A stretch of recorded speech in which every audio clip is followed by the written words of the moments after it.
Sveiks, te jau atkal Edgars. Šodien jau ir 11. nedēļas atskaita. Fucking, kā viss tomēr iet uz priekšu. Un, jā, pat cik kāds biznes, tomēr runāsim vairāk par biznesu.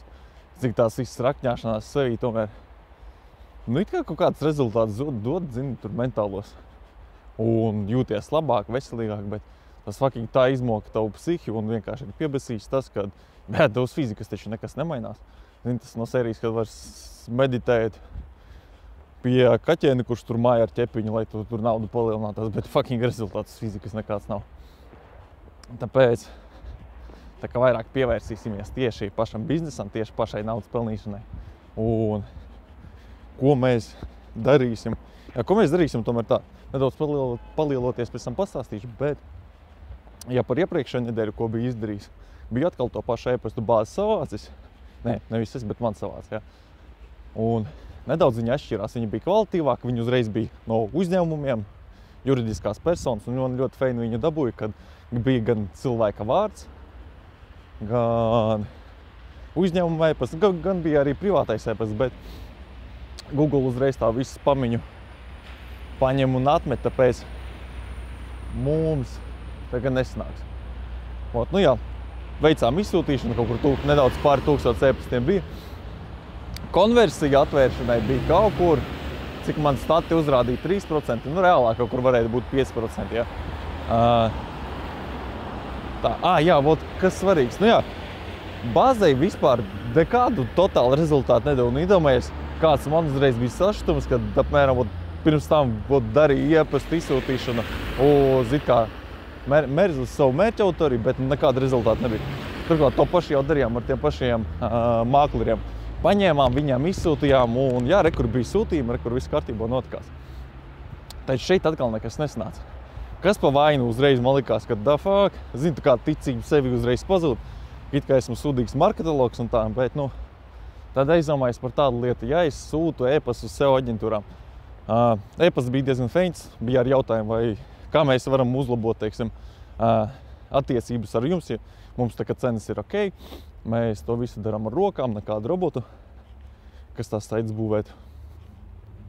Un izejot no tā, atkal ieraudzīju to, kad, da fuck, kaut kā cilvēki atrakstās, bet pretī nekāds sūtījums, nekāds tur vaicājums ar kaut kādām padziļinātām interesēm nebija. Jā, vai viņiem jau ir savējās komandas, kuras ar to dara. Mans uzdevums bija vienkārši kļūt par daļu no tās komandas, vai arī paņemt acis to visu. Pirms tam to darīja kaut kur 3 gadiņus atpakaļ, sanāca, bija burvīgs klients.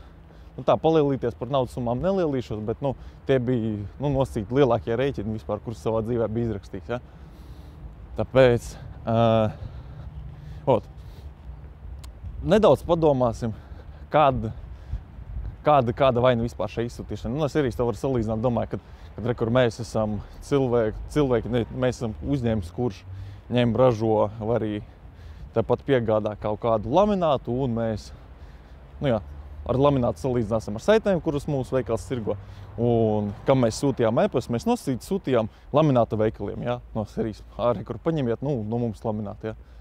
Kaut arī viņi redz, ka cenas, plus mīns ir tāds pašs, kvalitāte arī ir tāda pati, bet, nekas pretī nenāk. Tāpēc, kam mēs šoreiz sūtīsim? Mēs sūtīsim ne pašiem kaut kādiem lielākiem būvmateriālu veikaliem, tas būtu tāds sliktāks salīdzinājums. Sanāk parastiem remontētājiem, ja?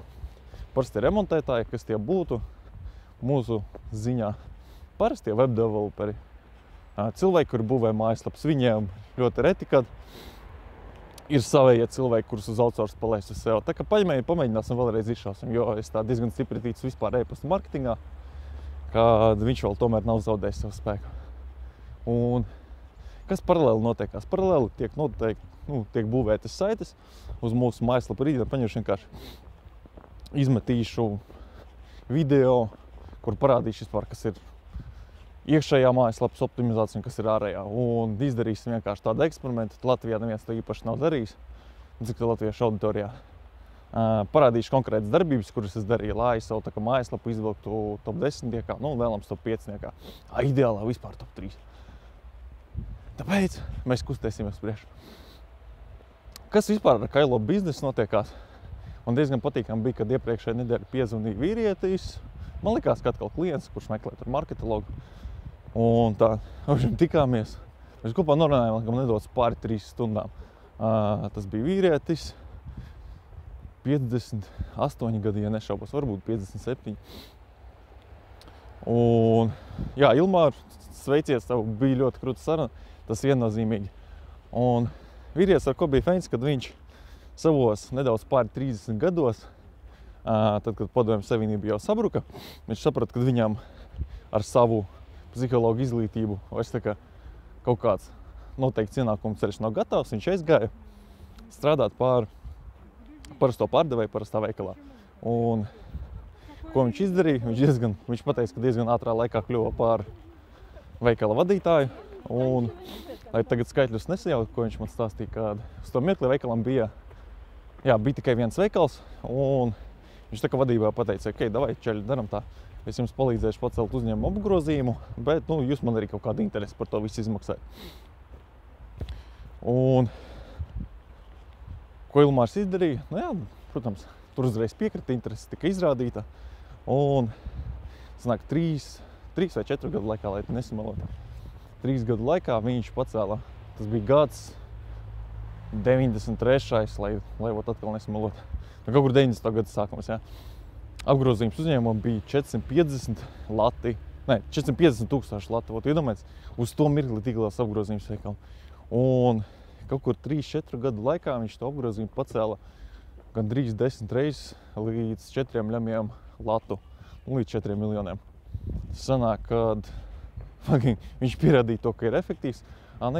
Viņš noslēdza līgumu ar uzņēmumu, ka viņš saņems algu, viņš saņems visus bonus, bet gada beigās viņš saņems 10% no dividendēm. Un tā diezgan super. Protams, viņš stāstīja, ka viss attīstījās un gāja uz priekšu. Bet, ar ko man Ilmārs visvairāk patīk, kad viņš realizējot visas savas vēlmes, viņam, protams, ir savs uzskats vispār, kā pareizi jānodzīvo dzīvi. Varbūt tās no manējā atšķirās, bet varbūt tās paaugšos man būs līdzīgāks nekā viņam, varbūt tās viņam atkal mainīsies, bet tas jau tā kā normāli. Ar ko viņam bija interesants viņa dzīves tas stāsts, kad tad, kad viņam ir nauda, viņš saprata, ka visas savas vēlmes viņš realizēja, ka visas jahtas, visas dārgās automašīnas, var uz jahtas tāpat paņemt pabraukāt. Skaista automašīna arī tāpat var iznomāt. Un viņš saprata, ka tīri to mantu krāšanas prieks, tad nav nekāds dzīvē. Un viņš tagad ir kļuvis par mentoru. Viņš palīdz topošajiem līderiem. Mēs arī par līderiem daudz runājam, tur arī ļoti feins skatījums cilvēkam par līderiem. Un viņš palīdz, tagad uz doto mirkli palīdz cilvēkiem kļūt par līderiem. Slejā gan jau aprakstā atstāšu viņa e-pastu un viņa telefonu. Ja tev ir kaut kur no 20 līdz 25 gadiem, paņem sazinies ar viņu, ja čista tu esi līderis, uzskat, ka no dzīves kaut ko vairāk vēlēs. Ko viņš tādu feinu dara, kad viņš zina, kā pareizi ielīst cilvēkam galvā, pat cik viņš ir tomēr psihologs. Un kaut kā tev pačakarēt to pasaules bildīti līdz tam, ka tu sapratīsi, kad ar viņu nav viss kārtībā un, ja tu vēlēsi kaut ko vairāk, tomēr jādara kaut kas lietas labā. Un daudz piemērs viņš minēja. Tagad visus neizstāstīšu, cik tomēr laiks ir ierobežots. Bet kas man par viņu patikās, ka mēs kaut ko ar Mihēlu bijām centušies izdarīt jau šovasar, bet vispār mūsu projekts tā beidzās diezgan neveiksmīgi. Tad padomāju, ar ko mēs īsti atšķirāmies no viņa. Mums varbūt tā sistēma nebija tik efektīva. Bet galu galā, ar ko Ilmārs ir tā kā krūtāks, nekā gan par mani, gan ar Mihēlu. Protams, dzīves pieredze ir daudz lielāka, ja? Bet visdrīzāk viņš saprata to, ka kaut kā iet palīdzēt, iet glābt citus cilvēkus.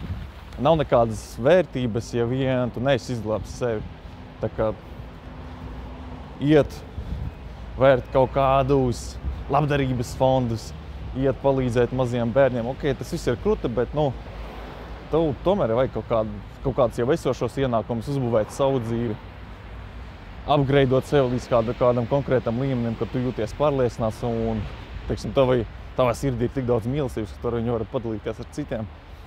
Arī par ģimeni daudz runājām, kas man patika no viņa dzīves, tā kā skatījumā, kāda Latvijā vispār ir lielākā problēma ar tiem pašiem līderiem.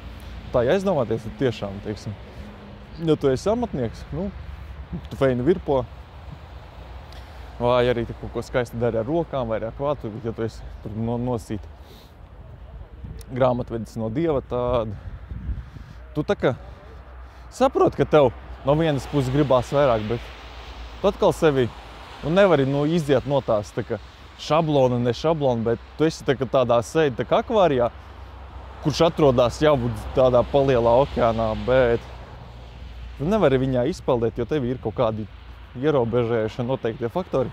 Kāda problēma ar līderiem? Kāda viņi jau ir ārpus tā akvārija. Un problēma ir viena tāda liela, kad viņi nezin, kur tālāk peldēt. Tā, kur doties, uz kādu saliņu, vai arī uz kādu koraļu rīfu peldēt. Tā ir tā kā lielākā uzņēmēja problēma.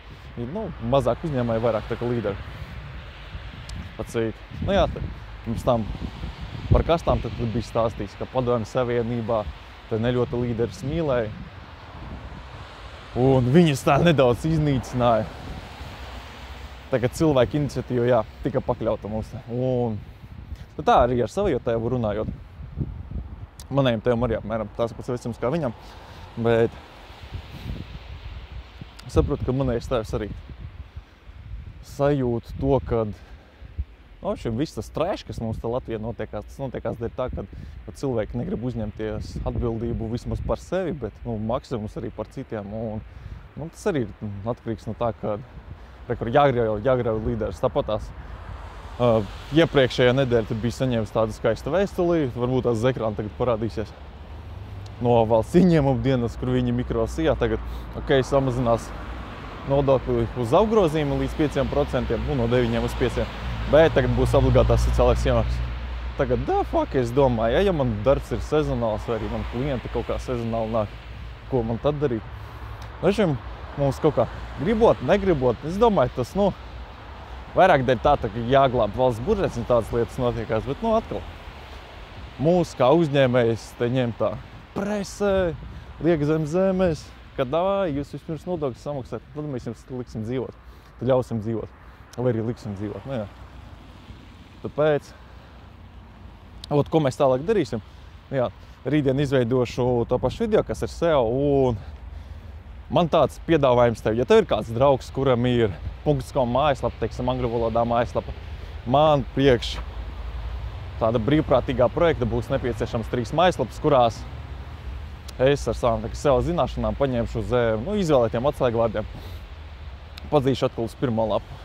Tā kā, ja tev ir kāds draugs, kuram ir mājaslapa vai arī kaut kāds biznes, droši, lai viņš man atzvana vai arī lai atraksta, tajā pašā Facebookā vai arī tajā pašā YouTube. Paņemšu, palīdzēšu viņiem izlūkt. Protams, ne bez maksas, bet, iesākumā bez maksas, teiksim, tā apmaksies jau par rezultātu. Tas gan nepieciešams tam manējam otram projektam, kur notiksies tā sejas būvēšana, jo šeit jau aiziesim nedaudz par blogošanu, kā blogošana var vispār nostiprināt tavas attiecības ar klientiem. Tā kā mēs tā uz nākamo nedaudz tādu jau solīt uz priekšu paspērsim, lai parādītu, ka ir arī citi feini marketinga instrumenti, kas varbūt tās mazāk strādā uz klienta piesaist, bet vairāk darbojas uz pašu uzņēmumu reputāciju. Jebkurā gadījumā paldies, ka noskatījies. Tagad burvīgs laiks, vienīgais salīs pietrūks, bet tā, kurš vien būtu domājis, ka tagad novembrī kaut kāds sniedziņš paiet. Bet, prieks, ka skatījies un veiksmīgi tev nedēļa. Pagaidām, čau!